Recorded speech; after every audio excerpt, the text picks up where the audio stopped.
Bonjour l'Afrique, bonjour le monde. Vous êtes sur votre YouTube channel 56 Le Triomphe.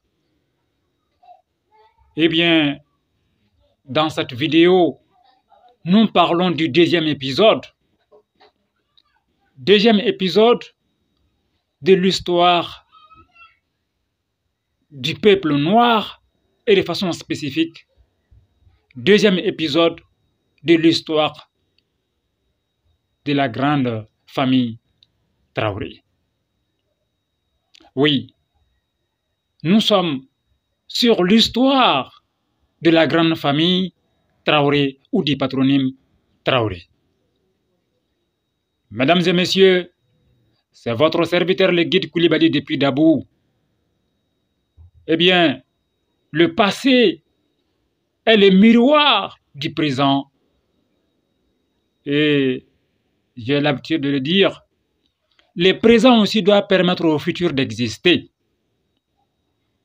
Lancer son business en Afrique, faire prospérer son entreprise, son business en Afrique, suppose que nous maîtrisons un minimum, sinon l'essentiel de ce qui peut être l'histoire du peuple noir. Nous sommes en Afrique, le continent du peuple noir, nous sommes parmi le peuple noir et nous faisons face aux réalités mystiques de ce peuple et de ce continent, ce grand continent qu'est l'Afrique. Mesdames et messieurs, il n'y a pas de hasard et, comme je le dis également, il n'y a pas d'âge pour la réussite. La réussite n'est interdite à personne. Tout le monde peut réussir. Mais la réussite, c'est un chemin. Et il faut emprunter le chemin. Emprunte le chemin, car le temporel meurt avant le chemin. L'ignorance est une tragédie. La méchanceté est un crime. La violence est une banalité. Bienvenue à toutes et à tous.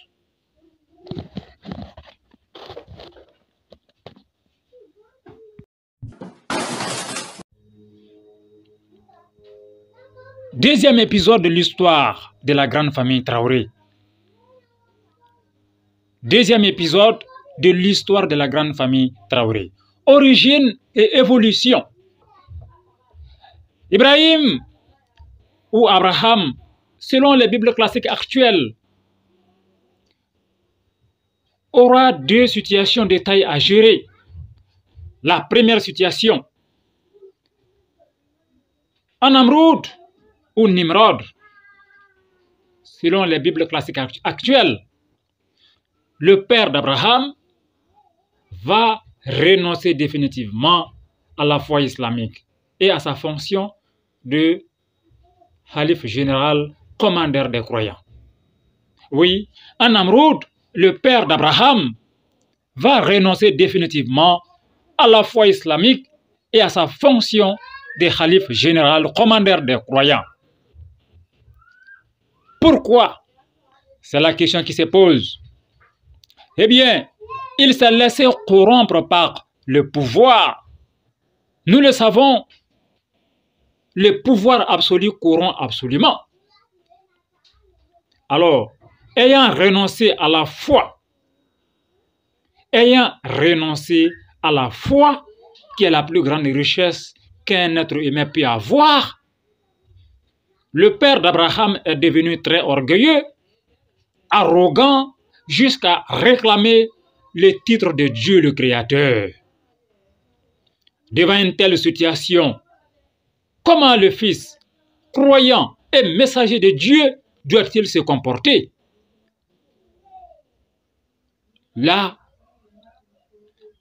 on passe à la deuxième situation qu'Abraham doit gérer.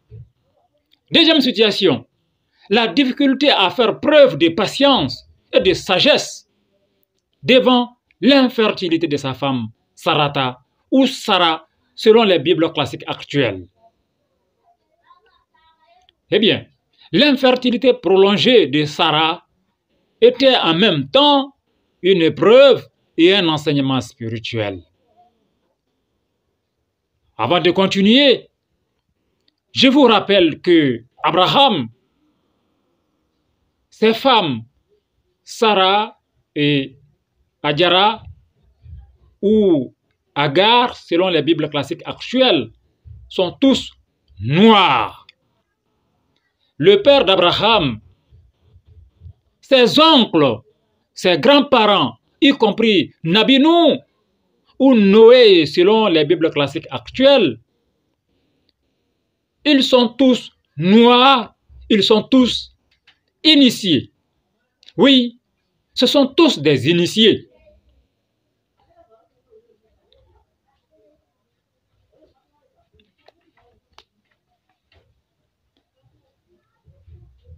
Parlons à présent de l'infertilité de Sarah. Premièrement, Sarah, ayant constaté son incapacité à avoir des enfants, va proposer à son mari d'épouser Hajara ou Agar. Hajara ou Agar est l'ami intime de Sarah. Sarah dit ceci à Abraham ou à Ibrahim: mon mari, nous sommes en train de vieillir, mais nous n'avons pas d'enfants.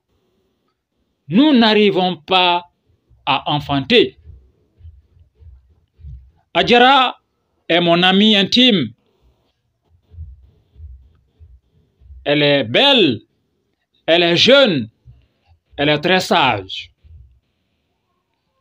C'est une femme de bonne moralité. Et en plus, elle est initiée comme toi et moi. Voilà, dans cette époque, dans cette période, dans l'Afrique ancestrale, tous ces gens étaient initiés. Voilà.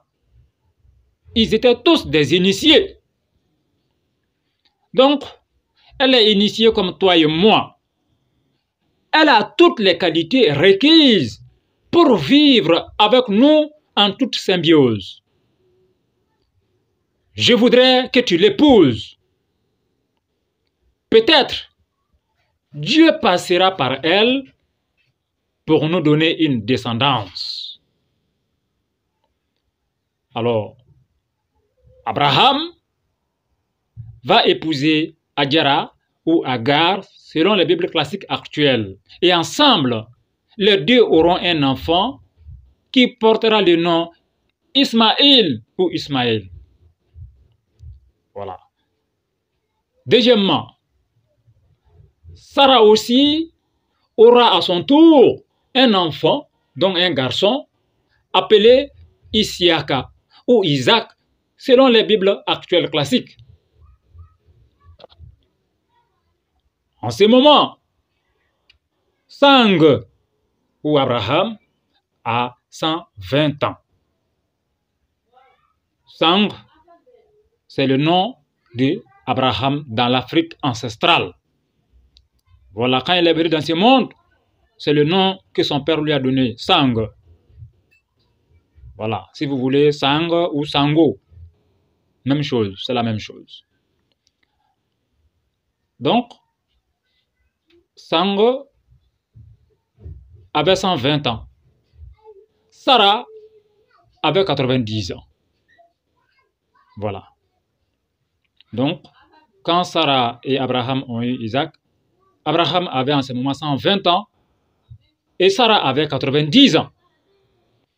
Tous les deux, en plus d'être mari et femme, ils sont frères et sœurs. Alors, les gens doivent savoir cela. Beaucoup de gens ignorent cette réalité dans le récit. Abraham et Sarah, c'est des frères et sœurs. À cette époque, l'inceste n'était pas interdit. Voilà, Dieu n'avait pas envoyé le décret pour interdire n'est-ce pas, l'inceste. Voilà, le frère pouvait épouser sa sœur, la sœur pouvait épouser son frère. Alors, Sarah et Abraham, les deux doivent régler un problème dont l'origine se trouve dans leur passé. Mesdames et messieurs, l'ignorance est une tragédie, la méchanceté est un crime, la violence est une banalité. Ce n'est pas la vitesse qui fait la réussite, tout dépend de la force gravitationnelle. Le passé est le miroir du présent. Alors, tous les deux doivent régler un problème dont l'origine se trouve dans leur passé. Un blocage spirituel a fait que c'est dans la vieillesse que les deux ont eu un enfant. Mesdames et messieurs, Abraham et Sarah, leur père Namroud ou Nimrod a abandonné la spiritualité pour adorer les fétiches. Eh bien, ce choix est un problème sérieux pour les enfants de Namroud. Surtout, les enfants, sinon des enfants qui ont décidé de rester fidèles à Dieu. Je vous explique le comment et le pourquoi. Mesdames et messieurs, chaque fétiche appartient à une tribu de djinns. Oui, chaque fétiche appartient à une tribu de djinns. Ou si vous voulez, une tribu de génies. Alors, ces fétiches, que ce soit, je vais donner quelques exemples. Voilà, le fétiche Jaffrin appartient à une tribu. Le fétiche Kondron appartient à une tribu. Katia Faraka Musota, ce fétiche appartient à une tribu de djinns. Torafebla, qui est un fétiche également, appartient à une tribu de djinns. Alors, quand tu es féticheur, tu es automatiquement lié à une tribu de djinns par un contrat, par un pacte. Oui. Quand tu es féticheur, tu es automatiquement lié à une tribu de djinns par un contrat, par un pacte. Les enfants que toi, le féticheur, a eus, sont également concernés par le pacte signé avec les démons. Alors, il arrive que parmi les enfants du féticheur, certains choisissent la voie de la spiritualité, donc la voie du salut, qu'est l'islam. C'est-à-dire adorer Dieu le Créateur. Alors, ces gens seront considérés comme des traîtres par le démon. Ils seront persécutés par le démon. Toutes les portes d'entrée du bonheur seront fermées par le démon en colère.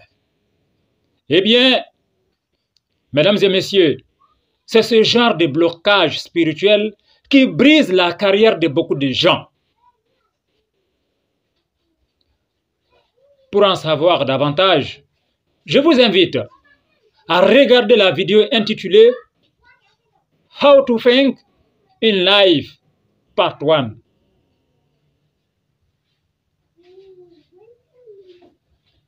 Mesdames et messieurs, le deuxième épisode de ce récit consacré à la famille Traoré s'arrête là. Restez avec nous. Dans un autre épisode, nous allons continuer à vous relater cette belle histoire. Merci d'être resté avec nous. Merci de nous suivre tous les jours. Et n'oubliez pas de vous abonner à notre chaîne YouTube 56 Le Triomphe. La force de cette chaîne, c'est vous. Merci infiniment et à très bientôt.